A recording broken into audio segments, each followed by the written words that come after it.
I am pleased to introduce Fletcher, who will be speaking about Truthsayer. Make a remote lie detector and become irresistible on Zoom calls. Oh no, this thing just died. No, excellent. No, it's not fine, Fletcher. You will get the proper introduction everyone deserves. So, Fletcher Heisler. Good enough? Or did I get it? That's good, or did I get it? Hell yeah. Nail it. Fletcher Heisler runs the YouTube channel Everything is Hacked. Does he have any subscribers in the audience? Oh, yeah. Oh, you got two. We're going to get you that gold play button. Oh my goodness. You had 6 when we started. Now you get 2. Where he explores projects such as face-controlled keyboard and a video filter to add pants when you forget to put them on. Very helpful. By day, Fletcher is the Director of Developer Enablement at Veracode. He previously founded Hunter 2 to give developers hands-on appsec training through interactive labs. He has also founded Real Python, a community and set of online training resources that have taught practical programming and web development skills to hundreds of thousands of students around the world. With that, I'm pleased to introduce Fletcher, talking about Truthsayer, make a remote lie detector and become irresistible on Zoom calls. A round of applause.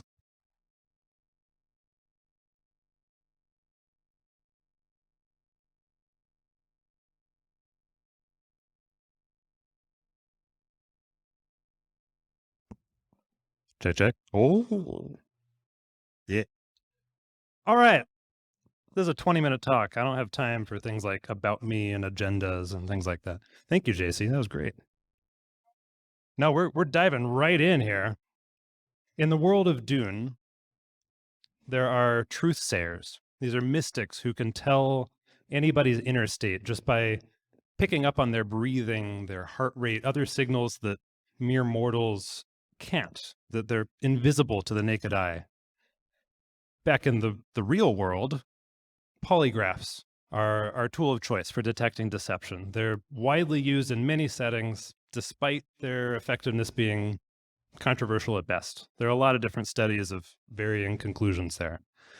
What polygraphs really measure is nervousness as a proxy for deception. So it's possible to beat them if you use certain visualization techniques, or maybe you have a common trick is a thumbtack in the shoe, which really just generates a lot of noise. If you can manage to control your breathing and heart rate and perspiration and so forth. But it's also really obvious when you're getting a polygraph test, which can be useful for the test giver. It can be sort of an intimidation tactic. We are going to get the truth out of you, but obviously that's a lot of false positives too. That's a lot of false confessions even that come out of polygraphs. So I've been playing around with a lot of computer vision, things like the pants filter recently. And I wanted to see if I could build my own tool that would be less invasive, less obvious, and most important for today's world would be remote friendly. So I built this and it works on both screen dimensions, live input devices, webcams, and video recordings. So spoiler alert, I got to run it on friends and coworkers and celebrities and politicians and found out lots of interesting things there. So this is me and a group of friends. In terms of the ethics, again, I got my friend's permission to run this first and to share his face. I didn't for the others, so they're all censored out otherwise, but we're playing our own version of Two Truths and a Lie, the remote-friendly pandemic version. But this could just as easily be coworkers, a meeting with coworkers you've never met, or a remote interview, or something a little more serious. And these days, we interface through cameras, we interface through screens, and we miss out on a lot of that face-to-face interaction. It can be tough to tell how the other person is feeling on the other side. And so as far as social engineering is concerned, we miss out on a lot of the strategy as well. But video can give us an unexpected amount of new information. So I'll explain what's going on with these, the text and the clown face and everything in a minute, but this is just a little bit of Python code and computer vision. Here we can see my friend's heart rate is increasing. We can see signs of deception that I was able to pick up on automatically using an early prototype of Truthsayer to pick up on his lie in the moment automatically. So This was just an early prototype, but I wanted to use it in the wild on well-known sources, things like congressional testimony, to answer the burning questions we all have, such as, is Mark Zuckerberg a lizard person? So just a little bit of code. This is all Python. I used OpenCV. It's a very common library for computer vision. It's fantastic, very powerful. I used FER. There are a lot of different mood recognition libraries that are pre-trained. This one's a little bit tangential to most of the effort that we're using here, but better than building your own. Most importantly, I used MediaPipe. This is a really important set of powerful set of tools from Google that are most commonly used for video filters, for augmented reality. So for things like, Snapchat filters, essentially. And you can see on this girl, all of the points on her face, those are what are called landmarks. So it's tracking hundreds of landmarks on a face. And you can then do relative math to figure out the relative positions of the face and the facial structure relative to how it was to find out some interesting data. So let's dive into this. I started with heart rate. This is one of the more in-depth, so we'll start with it, but it's also one of the easiest to measure because I can test it on myself. It's harder to deceive myself in real time, but we see a pulse oximeter over here. Can I do a pointer? Oh, there we go. I don't know if you could see that pointer, but we've got this 76 beats per minute that are matching pretty well to the Truthsayer's found 74 out of 13 recent peaks. That what is actually measuring here, you can see these little squares that are drawn by these blue dots. So it's looking at the red and green colors. Obviously, the three primary colors are red, green, and blue. Blue channel is noisy, so we take that out. But the intensity of red and green color in my cheeks. And it turns out a webcam can actually pick up blood rushing through your face if you have well-lit, light enough skin, enough stable image. It's going to see the blood rushing through my face with each beat. And so we see that little chart down there. We can then do the conversion of frames per second to beats per minute and so forth, figure out what that heart rate looks like. I'm not the first to come up with this idea. A lot of folks have used the forehead on themselves, but if you don't have a huge forehead like me, that's more likely to be hidden by hair or a hat or something. So the cheeks were the best bet for us here. So here's an example of that chart. This is not an EKG. This is essentially saying total red and green colors, 0 to 255 each. And we're looking for color intensity, finding local peaks. I did a bunch of crazy math for a week, and then I found that SciPy had a function literally called find peaks and tune the attributes there. And it does a pretty good job with each of those little red check marks. It's finding local maxima. It's not perfect, but it's good enough over average. And you'll see that big drop. That's typically from change in lighting or change in posture if someone turns away. Or if it's a recording, there might be a cut zoom or something like that. But if those aren't too frequent, then they don't cause too much problem in finding these local maxima. But first we have to find a face. And that turned out to be somewhat difficult. I was running this on Zuck's congressional testimony, and it kept identifying the wrong face as the most likely human in the frame. So I kept having to increase the censor bars and basically censor out everyone around him until I finally got the algorithm to give in. You'll see this truth and deceit bar up at the top. This is the first time we've seen this. So what we're looking at for deception is essentially a rolling meter where truth is our baseline. We assume someone's telling the truth. We get more and more signals moving over to the red, to the right, that there might be something unusual happening here. And what might that be? So there's a lot of pseudoscience here, but there's also a lot of really well-researched science. And I have tons of references at the end of this slide, the slide deck. It will be posted on the GitHub as well as on se.community. So you can read up on all of these studies. I tried to keep with things that we could measure decently well and had some scientific basis. And so what these are deviations from that person's baseline.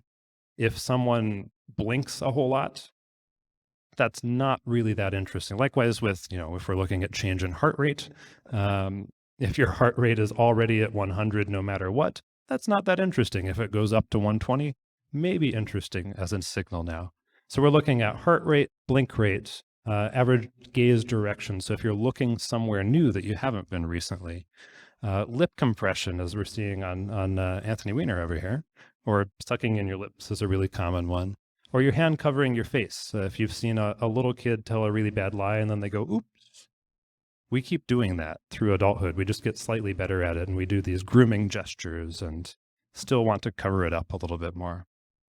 And any single one of these is just noise. So what we're really looking for are clusters of multiple possible signals at once. This is Spidey. He's a magician and mentalist. He's also got a wonderful channel called The Behavioral Arts on YouTube that I highly recommend. He does a bunch of analysis of possible deception and breaks it down and shows you what he's looking at. So I used a lot of his subjects to test Truthsayer against. But again, frequent blinking is a common sign of deception. If I'm a frequent blinker, though, the opposite, if I suddenly stop blinking entirely, might suggest something new is happening there. But if I just start or stop blinking, there could be a lot of reasons for that. So we're looking for many signals within a short time frame that something interesting might be happening here. I mentioned mood as well. Using FER is the Python library in particular that I chose. It's noisy. It doesn't do as well as an average human might, I would say, for just identifying individual moods of people, but it's still really useful for noticing changes in moods, especially frequent and quick changes in moods. Micro expressions are an entire separate talk and subject of their own, but essentially this is momentary reactions. These are involuntary moods that come across a face, and it's universal to all humans, where you might get that expressed just as a moment before you have some sort of more consciously put forward reaction. So we're seeing here on the top right of each of these frames, neutral, fear, and happy. Might be something interesting there. So if we're seeing lots of frequently changing moods, or one that transfers from one to another quickly, could be interesting. FER does not account for a person's baseline. So unlike the rest of this, if you have resting bitch face, then it will just say you're angry all the time. It might just say, it's kind of harsh to use on yourself, and you turn it on, it's just, you're sad. But in general, it's helpful in terms of the changes that it shows. All right, next slide. Spoiler alert for the last Spider-Man movie. I think it's been out for like 6 months, so it's fine. But if you care about such things, plug your ears, turn around. Someone will tap you on the shoulder in 2 minutes. This is Andrew Garfield, an actor who was widely rumored to play Spider-Man or be involved in the last film. Denied involvement. He had lots of interviews. This is a Wired interview he gave where he answered lots of Google autocomplete questions. And we could see Truthsayer picking up on a number of tells for one single question out of the interview, which was about him being in the next movie. I'm going to try. This is kind of like demo gods here. I'm going to try to play an analyzed clip here. And I'm sorry I don't have more of these, but this turns out to be very tricky to do across 2 screens. There we go. So just some pretext, this is a YouTube video, so it'll go very fast. It has lots of jump cuts, which are not ideal for analysis. So the text shown by Truthsayer on the tops will be a little jerky. But I want you to listen to what he says, if you can, I hope, and look at the truth meter up here. And again, we're starting from baseline truth to more and more signs of deception. Is Andrew Garfield in Uptown Funk? I wish. Is Andrew Garfield playing Spider-Man again? Yeah. Oh, you almost got me. No, I'm not. I'm not. Crying out loud. But I'm excited to see what they're going to do with the next movie, because I just love him. Is Andrew Garfield alive? What do you think? What do you see? Is Andrew Garfield... Okay, we see a lot, Andrew. Oh boy. I'm gonna have to drag this back to present it. I'm sorry. Where'd my mouse go? Everyone's watching it and I can't see it. Okay. There we go. So we could see that face covering, that lip compression. The heart rate, there was only 2 possible peaks shown. So probably, yeah, I'm getting it up. Don't worry. Don't worry. Here he is. He's back. But we could see all of that. And when you know you're looking for it, it's a little more obvious. You know, a trained detector of such things could probably analyze it and figure that out. But Truthsayer makes it very obvious automatically there. Squeaky, squeaky. Okay. All right. If you have anybody covering their ears turned around in a ball, you can tap them on the shoulder and let them know to rejoin society now. Couple places this didn't work out. Professional poker players, turns out they have really good poker faces. And they mostly cover them up a lot. So I tried this on the World Poker Tour, and to no avail. They do a really good job of mostly entirely covering up. So, you know, don't go using this on your augment reality glasses downstairs. Unfortunately, likewise with politicians, it's really hard to find good videos to analyze. They tend to stick to pre-scripted rehearsed talking points. And so, you know, even if you catch them in an obvious lie, it's tough to catch unplanned reactions there. But back to Zuck. I did eventually find a normal heart rate and 0 signs of deception during his congressional testimony. But to be honest, he didn't really have to lie because the questions were really terrible. He spent most of 10 hours explaining how the internet works to a bunch of octogenarians. These are cookies. We sell ads. Yeah. But his meeting with the EU was a different story. I'm not going to take another 2 minutes switching back and forth and such, but there's a moment when he's awkwardly dodging questions about shadow profiles. And Truthsayer picks up the classic lip compression. It picks up the turning gaze away. In fact, he turns away so far that it stops tracking his face eventually after a little while, because he's trying to get away from this situation. Here's another quick still of angry Zuck with the lip compression. Just really didn't want to answer that question.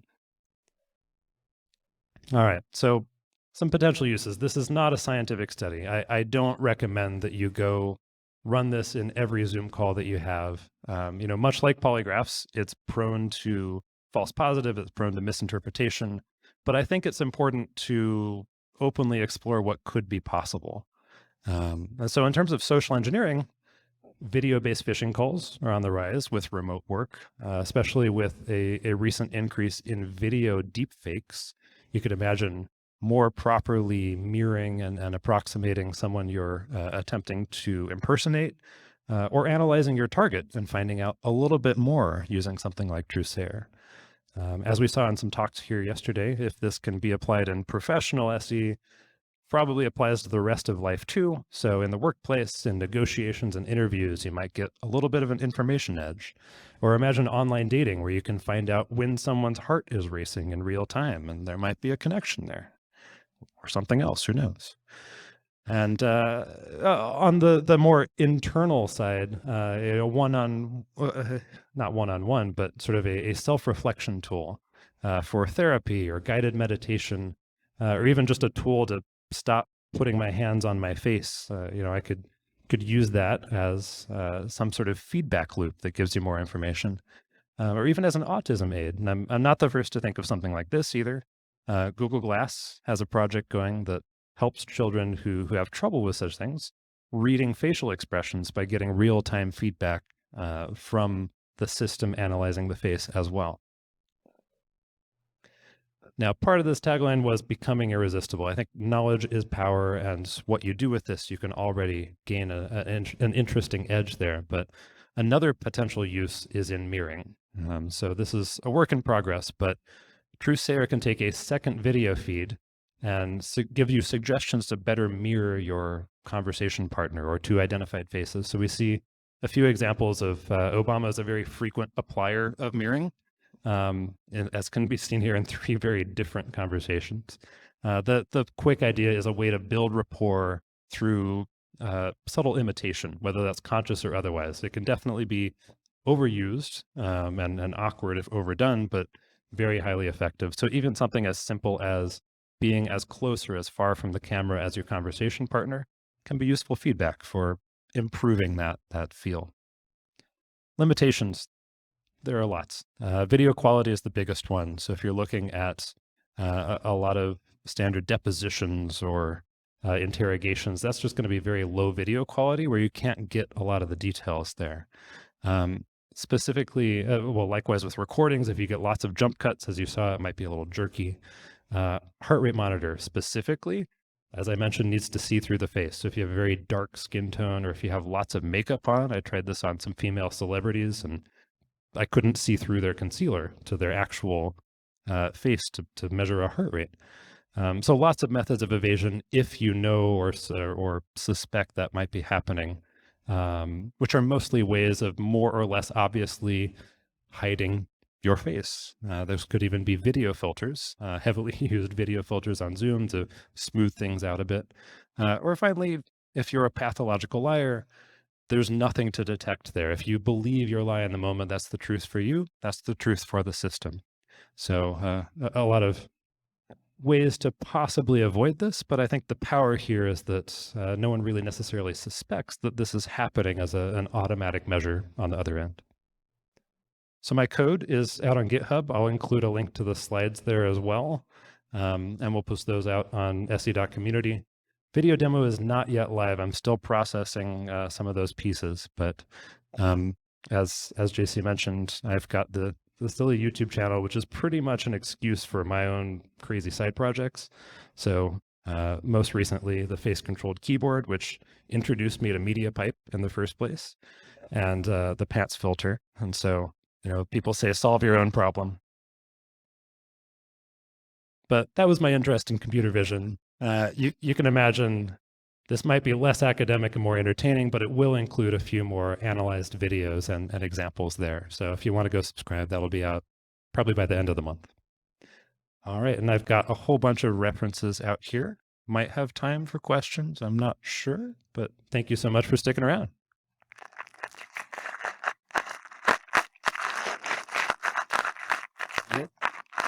Okay.